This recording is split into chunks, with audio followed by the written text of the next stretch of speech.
समझना अच्छे तरीके से। चलिए भाई, आज का जो प्रैक्टिकल है हमारा, आप लोगों को दिख रहा है इस पैनल के ऊपर जो लिखा हुआ है thyristor IGBT controller AC motor drive with VVVF controller. इसका मतलब क्या होता है कि आईजीबीटी का पूरा नाम, सबसे पहले हम ये बात करते हैं कि आईजीबीटी का पूरा नाम क्या है। आईजीबीटी का पूरा नाम क्या है? Insulated gate bipolar transistor. Insulated gate bipolar transistor controller AC motor, ये एसी मोटर लगी हुई है, ठीक है। और ड्राइव है हमारे पास विद VV का मतलब वेरिएबल वोल्टेज और वेरिएबल फ्रीक्वेंसी, वेरिएबल वोल्टेज और वेरिएबल फ्रीक्वेंसी कंट्रोलर। इसका मतलब क्या है कि हम वोल्टेज को भी कंट्रोल करेंगे और उसकी फ्रीक्वेंसी को भी क्या करेंगे? कंट्रोल करेंगे। विद इस मोटर की स्पीड को भी हम क्या करेंगे? कंट्रोल करेंगे इस ड्राइवर के द्वारा, यानी जो हमारे पास थायरिस्टर जो मशीन लगी हुई है इसके माध्यम से। तो इसके बारे में हम पूरी डिटेल से समझेंगे कि होता क्या है, किस प्रकार से काम करता है, किस प्रकार से चलती है, और इसकी स्पीड को हम कमबत्ती कर सकते हैं, यानी कि स्पीड को बढ़ा भी सकते हैं और या घटा भी सकते हैं, ठीक है। सबसे पहले हमारे पास ये लगा हुआ है वोल्टमीटर। ये वोल्टमीटर क्या काम करता है कि वोल्टेज की सप्लाई को मेजर करता है कि वोल्टेज कितना आ रहा है। जैसे जैसे मोटर की स्पीड बढ़ेगी वैसे वैसे वोल्टेज भी बढ़ेगा। हम ये कह सकते हैं कि वोल्टेज अगर बढ़ेगा तो मोटर की स्पीड भी क्या होगी? बढ़ेगी। भाई जैसे मान लिया कि 200 वोल्टेज हमारे पास अवेलेबल है तो 200 वोल्टेज के अनुसार ही मोटर की स्पीड चलेगी कि नहीं चलेगी। अगर मोटर की वोल्टेज हमारे पास 250 है, अब 250 के हिसाब से वोल्टेज स्पीड ज्यादा होगी कि नहीं होगी? तो जिस प्रकार से वोल्टेज बढ़ेगा उसी प्रकार से उसकी स्पीड के अंदर भी परिवर्तन होगा, ठीक है। और ये हमारे पास है एमीटर, जो आप लोगों को दिख रहा है। ये एमीटर क्या काम करता है? करंट को मापने का काम करता है, यानी कि ये मोटर कितना लोड ले रही है, ये लोड को मेजर करने के लिए एमीटर का प्रयोग किया जाता है, ठीक है। ये एमसी लगी हुई है जो मिनिएचर सर्किट है, जो सप्लाई को ऑन ऑफ करने के लिए काम करती है। ये हमारे पास किट कैट फ्यूज है, जो हमारे पास जो बैकलाइट के बने हुए होते हैं, इसके अंदर फ्यूज लगे हुए हैं। अगर मोटर के ऊपर कोई ज्यादा करंट प्रभावित होती है तो ये फ्यूज तुरंत उड़ जाते हैं, ठीक है, यानी कि सप्लाई को तुरंत बंद कर देते हैं। तो इस प्रकार से मोटर की सुरक्षा प्राप्त हो जाती है, सुरक्षा मतलब सेफ्टी है इसके लिए। ये हमारे पास दोनों टर्मिनल्स हैं, ठीक है, जो हमारे पास इसको हम क्या बोलते हैं? कनेक्टिंग लीड बोला जाता है, जो 3 फेज एसी आउटपुट हम प्राप्त कर सकते हैं।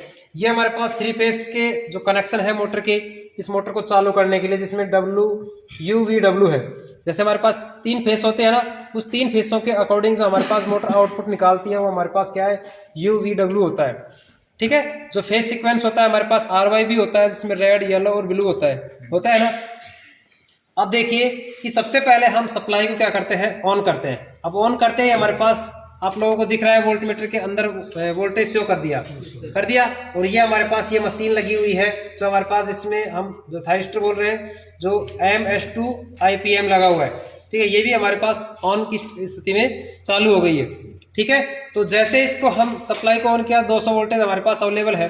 अब देखिए, अब इस मोटर को मैं क्या करता हूँ? चालू करता हूँ। अब मोटर को चालू करेंगे तो इसकी स्पीड को हम फिक्स भी कर सकते हैं, यानी कि जब वोल्टेज भी चेंज होगा तो इसकी फ्रीक्वेंसी में परिवर्तन होगा। तो ये चीजें पहले आप लोगों को लिखा हुआ है कि वेरिएबल वोल्टेज और वेरिएबल फ्रीक्वेंसी, यानी वोल्टेज को भी परिवर्तन कर सकते हैं और उसकी फ्रीक्वेंसी को भी चेंजेबल कर सकते हैं, ठीक है ना। तो जैसे उसकी फ्रीक्वेंसी चेंज होगी उसकी स्पीड या वोल्टेज भी चेंज होगा कि नहीं होगा ना। तो हम इस मशीन के माध्यम से इसको हम आराम से कर सकते हैं। तो देखिए, हम सबसे पहले इस मोटर को स्टार्ट करते हैं।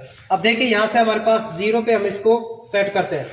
अब देखिए, इसकी स्पीड बिल्कुल कैसे 0 है।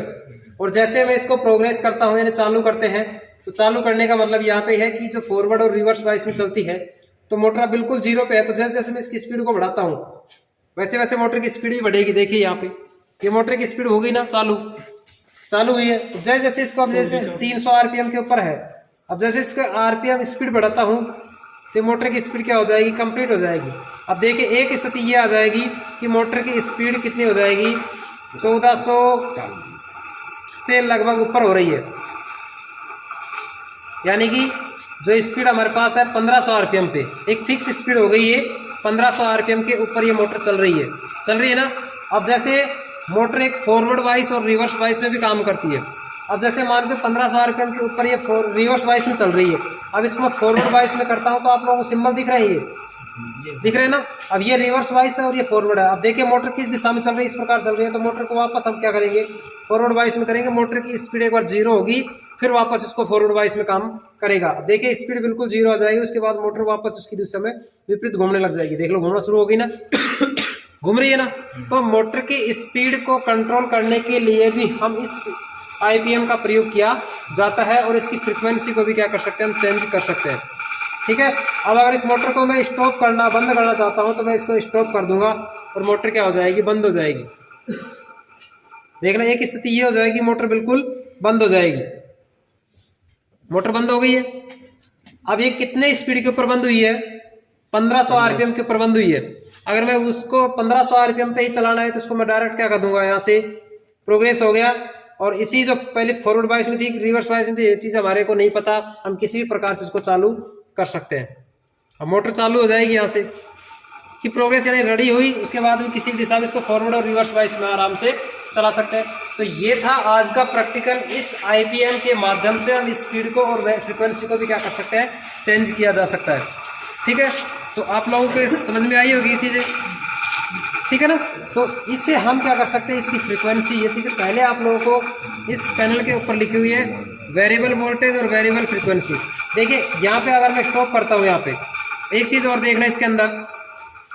अब यहाँ से हम क्या कर सकते हैं, इसकी स्पीड को हमने किया है 1500 आरपीएम। यहाँ पे एक चीज़ ऑप्शन आपको लोगों को मिलेगा,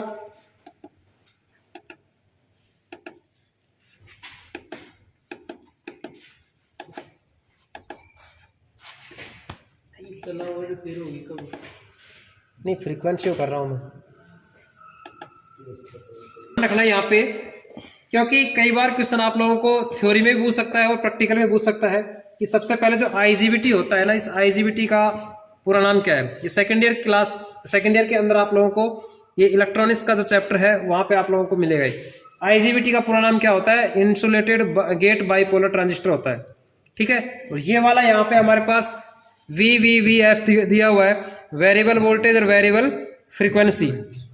ठीक है ना। ये चीजें भी आप लोगों को अच्छे तरीके से, जैसे फ्रीक्वेंसी का मान कम होगा तो वोल्टेज के मान में भी कम होगा और उसके स्पीड में भी क्या होगा, मोटर की में कम बत्ती होगा। जैसे वोल्टेज बढ़ेगा मोटर की स्पीड बढ़ेगी, वोल्टेज कम होगा तो ये मोटर की स्पीड भी क्या होगी, कम होगी। फ्रीक्वेंसी कम बत्ती होगा तो भी इसकी स्पीड पे क्या होगा, प्रभाव पड़ेगा। ठीक है ना। तो आज का ये था प्रैक्टिकल हमारा थायरिस्टर वाला, तो आप लोगों के समझ में आया होगा, क्लियर। तो इससे हम इस प्रकार से प्रैक्टिकल, इससे नेक्स्ट वाला जो प्रैक्टिकल हम करेंगे कल, जो हमारे पास डीसी मोटर वाला, ये तो था हमारे पास एसी मोटर का, इसी प्रकार से हम करेंगे नेक्स्ट डीसी मोटर का। ठीक है भाई। तो क्लियर, आप समझ में आ गए आपकी। तो आप लोग इस चैनल के ऊपर नए हो तो चैनल को सब्सक्राइब और लाइक और शेयर जरूर करिए, ताकि वीडियो को शेयर करें ज़्यादा से ज़्यादा, ताकि हम इसी प्रकार से आप लोगों को वीडियो प्रोवाइड कराते रहें। ठीक है। धन्यवाद। जय हिंद।